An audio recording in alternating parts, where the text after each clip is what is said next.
Klaus, still looking like a man dreaming awake, pulled her against his shoulder.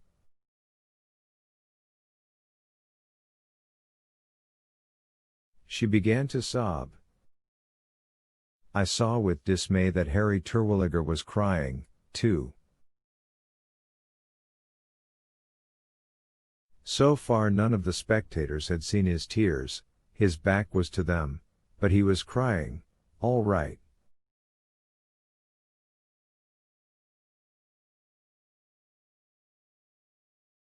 Still, what could we do? Besides push on with it, I mean?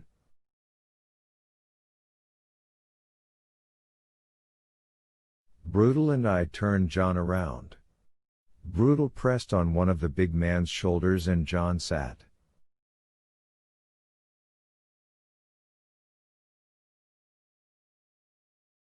He gripped Sparky's wide oak arms, his eyes moving from side to side, his tongue darting out to wet first one corner of his mouth, then the other.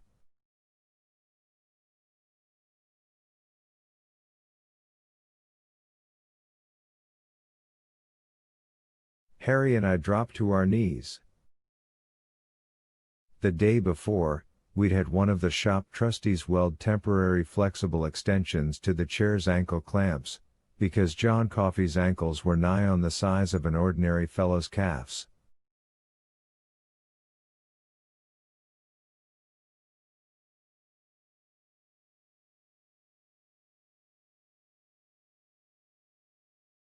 Still, I had a nightmarish moment when I thought they were still going to come up small, and we'd have to take him back to his cell while Sam Broderick, who was head of the shop guys in those days, was found and tinkered some more.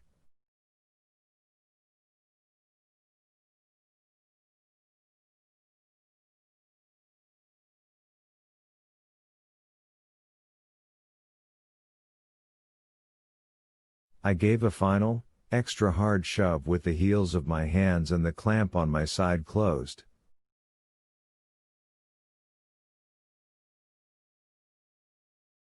John's leg jerked and he gasped. I had pinched him. Sorry, John, I murmured, and glanced at Harry. He had gotten his clamp fixed more easily.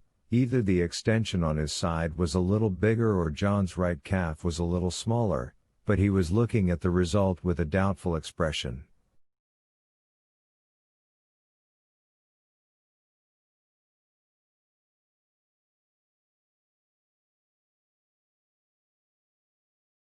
I guessed I could understand why. The modified clamps had a hungry look, their jaws seeming to gape like the mouths of alligators.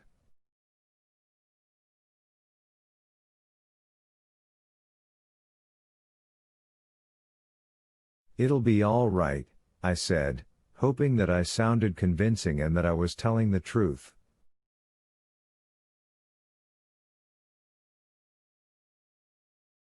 Wipe your face, Harry. He swabbed at it with his arm, wiping away tears from his cheeks and beads of sweat from his forehead.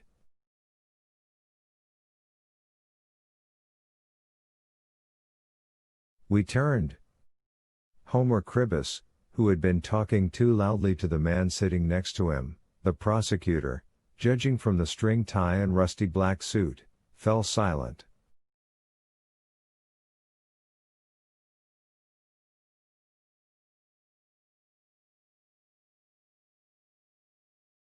It was almost time. Brutal had clamped one of John's wrists, Dean the other.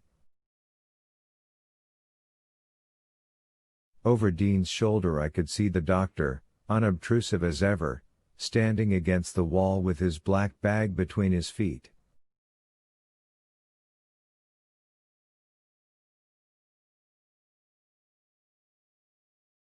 Nowadays I guess they just about run such affairs, especially the ones with the fourth drips, but back then you almost had to yank them forward if you wanted them.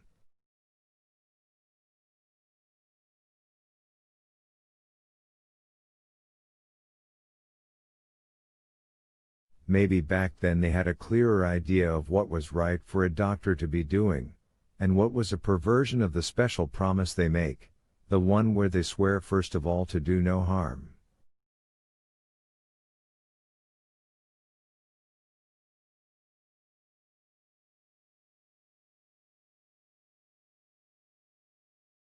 Dean nodded to Brutal. Brutal turned his head, seemed to glance at the telephone that was never going to ring for the likes of John Coffey, and called.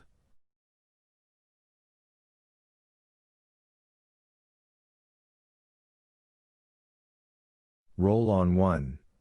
To Jack Van Hay.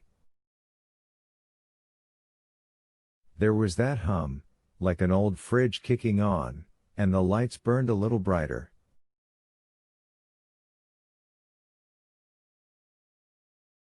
Our shadows stood out a little sharper, black shapes that climbed the wall and seemed to hover around the shadow of the chair like vultures.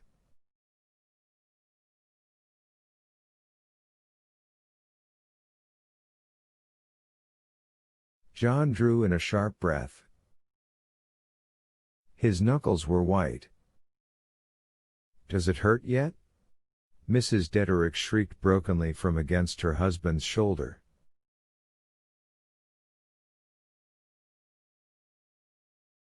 "I hope it does. I hope it hurts like hell." Her husband squeezed her. One side of his nose was bleeding, I saw, a narrow trickle of red working its way down into his narrow-gauge mustache.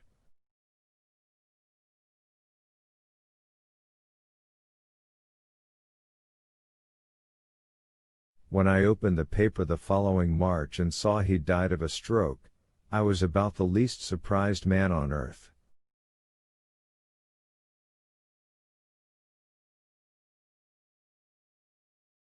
Brutal stepped into John's field of vision. He touched John's shoulder as he spoke. That was irregular, but of the witnesses, only Curtis Anderson knew it, and he did not seem to remark it.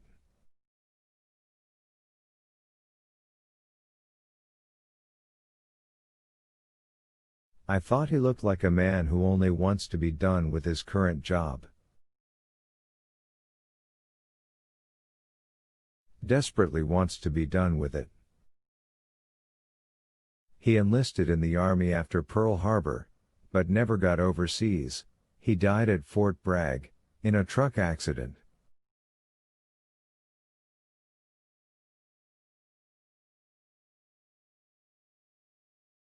John, meanwhile, relaxed beneath Brutal's fingers.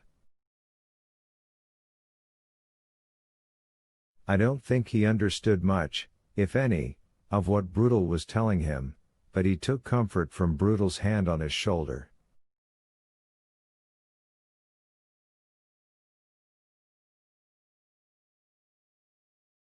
Brutal, who died of a heart attack about 25 years later, he was eating a fish sandwich and watching TV wrestling when it happened, his sister said, was a good man.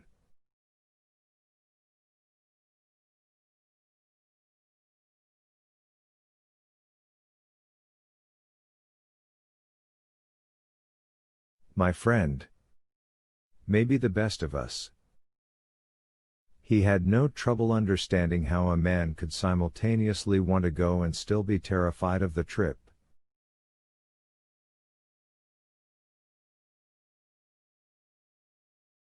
John Coffey, you have been condemned to die in the electric chair, sentence passed by a jury of your peers and imposed by a judge of good standing in the state.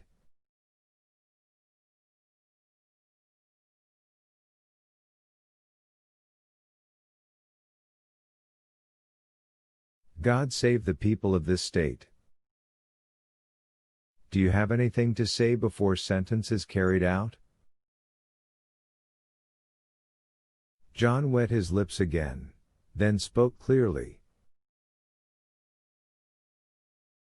6 words. I'm sorry for what I am. You ought to be. The mother of the 2 dead girls screamed. Oh, you monster, you ought to be. You damn well ought to be. John's eyes turned to me.